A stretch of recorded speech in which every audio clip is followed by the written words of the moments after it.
Welcome to డి6. This is professor Vinod Kumar. ఇప్పుడు current టాపిక్లకు వస్తే, హాట్ టాపిక్లకు వస్తే, కేసీఆర్ ఎవరైతే కేసీఆర్ కలిశాడో, ఎవరినైతే కేసీఆర్ కలిశాడో వాళ్ళందరూ తన పదవులు కోల్పోయారు, ముఖ్యమంత్రి పదవులు కోల్పోయారు. దాంట్లో నవీన్ పట్నాయక్, అట్లాగే మనకి కేజ్రీవాల్, అంతేకాకుండా జగన్మోహన్ రెడ్డి, అట్లాగే మన మహారాష్ట్ర మాజీ ముఖ్యమంత్రి కూడా అందులో ఉన్నారు. సో ఎవరైతే ఆయన వెళ్ళి కలిశాడో వాళ్ళ టీఆర్ఎస్ని కాస్త బీఆర్ఎస్, భారత రాష్ట్ర సమితిగా మార్చి మీ అందరూ సహకరించండి, మనమందరూ కలుద్దామని చెప్పాడు. వాళ్ళందరూ కూడా తన మంత్రి పదవులు, ముఖ్యమంత్రి పదవులను కోల్పోయారు.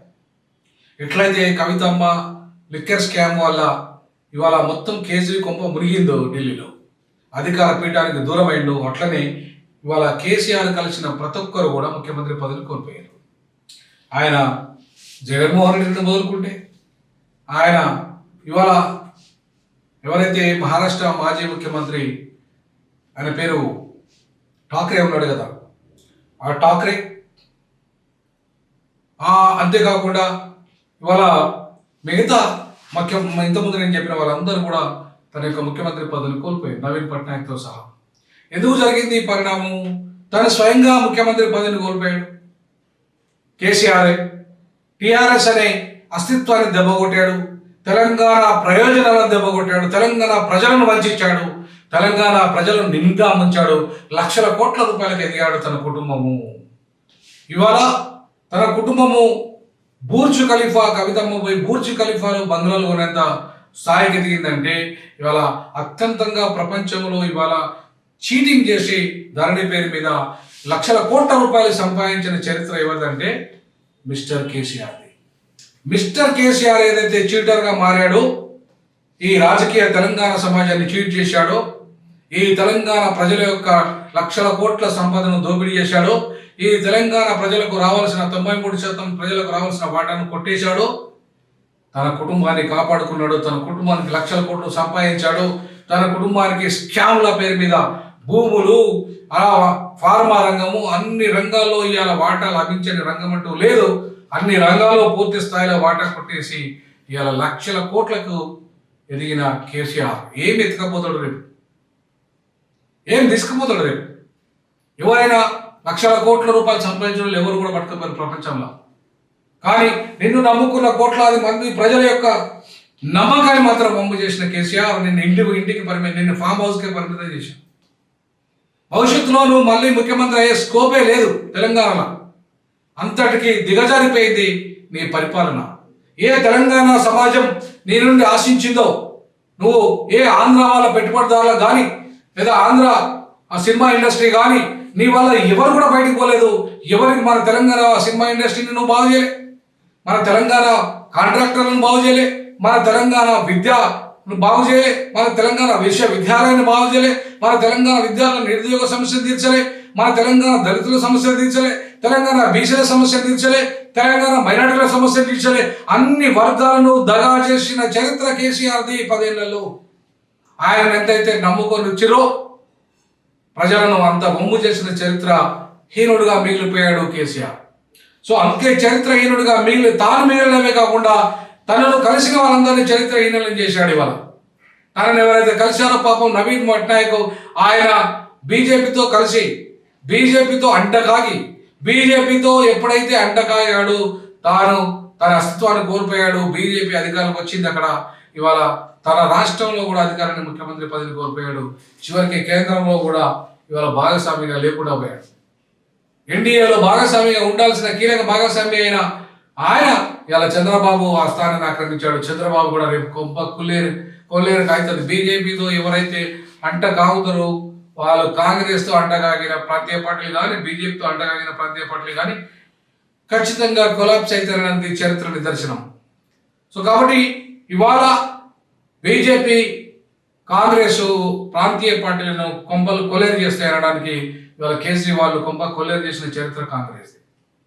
మరి గతంలో హర్యానా ఎన్నికల్లో ఇవాళ కాంగ్రెస్ను కొంప కొల్లేరు చేసిన చరిత్ర కేజ్రీవాల్ది. కాబట్టి సేమ్ రివెంజ్ తీసుకుంది కాంగ్రెస్. సో కాబట్టి బీజేపీతో పోయిన ప్రాంతీయ పార్టీలు, కాంగ్రెస్తో పోయిన ప్రాంతీయ పార్టీలు ఖచ్చితంగా ఖతమైతే ఏదో ఒక రోజు. అందుకే ప్రాంతీయ పార్టీల కూటమి ఉండాలని చెప్పాను నేను. కేసీఆర్ గారికి అదే చెప్పాను నేను. నువ్వు జాతీయ పార్టీ పెట్టద్దు, ప్రాంతీయ పార్టీలే, నీ ప్రాంతీయ పార్టీని నీ టీఆర్ఎస్ అట్లే ఉంచుకొని ప్రాంతీయ పార్టీల సమైక్య పెట్టుకోండి.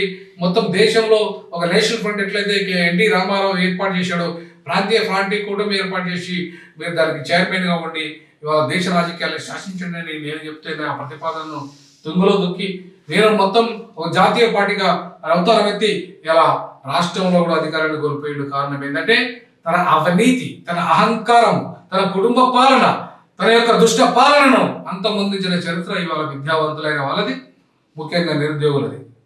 సో కాబట్టి మిత్రులారా, తెలంగాణ ప్రజలారా, తెలంగాణ సబ్బండ వర్గాలారా, ఇవాళ కేసీఆర్ని కౌవలించుకున్న కేసీఆర్ ఎవరైతే ఇవాళ దగ్గరికి అయితే పోయిండో వాళ్ళందరూ జగన్మోహన్ రెడ్డి ఇంటి పాట పట్టిండు, నవీన్ పట్నాయక్ ఇంటి పాట పట్టిండు, అలాగే ఠాకరే బాల్ ఠాకరే కొడుకు ఆయన కూడా ఇంటి పాట పట్టిండు, మహారాష్ట్ర మాజీ ముఖ్యమంత్రి. అంతేకాకుండా కేజ్రీవాల్ నిన్న కాక మొన్న ఇంటి పాట పట్టిండు.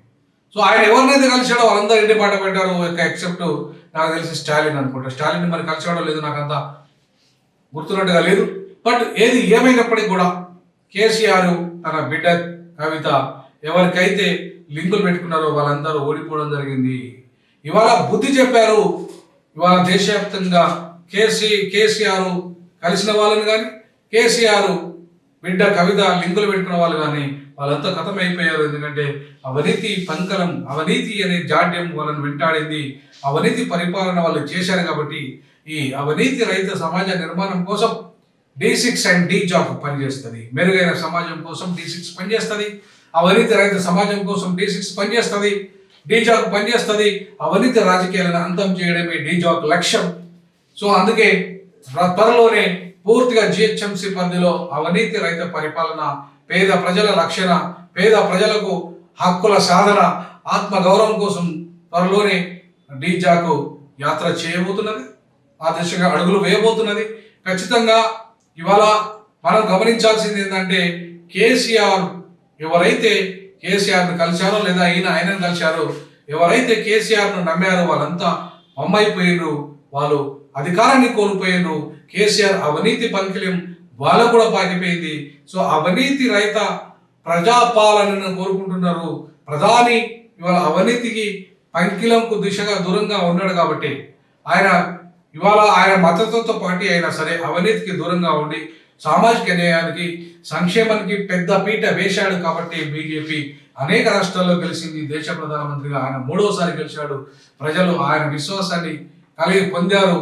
ఆయన ఈవీఎంలను మేనేజ్ చేసిండని చెప్పేసి ఏది ఉన్నా కూడా ఆయన మీద ఆరోపణలు ఉన్నా సరే ఈవీఎంలు మేనేజ్ చేయొచ్చు కాక, ఇంకేదైనా చేయొచ్చు కాక, బట్ మొత్తానికైతే అవినీతికి అయితే పాల్పడినట్టుగా మనకు దాఖలాలు కనపడలేదు. కాబట్టి ఇవాళ అవినీతి రహిత పరిపాలన దిశగా బీజేపీలో అడుగులు వేయడమే కాకుండా సంక్షేమం ఒకవైపు, సామాజిక న్యాయం ఒకవైపు, ఈ రెండింటిని రెండు కళ్ళలాగా భావించి ఇవాళ బీజేపీ ముందుకు పోయింది. కాబట్టి 3వసారి అధికారంకి వచ్చింది. ఇలా అవినీతి మయమయం కాదు. కేసీఆర్ అడ్రస్ లేకుండా పోయిండు, కేజ్రీవాల్ అడ్రస్ లేకుండా పోయిండు, జగన్మోహన్ రెడ్డి అడ్రస్ లేకుండా పోయిండు. సరే అవినీతి ముద్రలో ఉన్నా లేకపోయినా కేసీఆర్ యొక్క ఆ విషకౌగులిని దగ్గర చేర్చుకున్న ఎవరైతే ఠాకరే ఉన్నాడో, అట్లాగే నవీన్ పట్నాయక్ ఉన్నాడో వాళ్ళు కూడా ఇవాళ అధికారానికి దూరమైన. కాబట్టి తస్మాత్ జాగ్రత్త అవినీతి పరిపాలకులారా. కేసీఆర్ కుటుంబము అవినీతి కుటుంబము, ఆ అవినీతి కుటుంబానికి వాళ్ళ ప్రజలు దూరమైనరు, రాజకీయాలు దూరమైనవి. ఇవాళ వాళ్ళు పరిపాలన కోల్పోయిండ్రు. ఖచ్చితంగా ఇవాళ అవినీతి రహిత సమాజ నిర్మాణం, రాజకీయాల కోసం పనిచేద్దామని ఇవాళ కాంక్షిస్తూ D6 భావిస్తుంది. I'm signing up. జై భీమ్, జై పూలే, జై పెరియార్.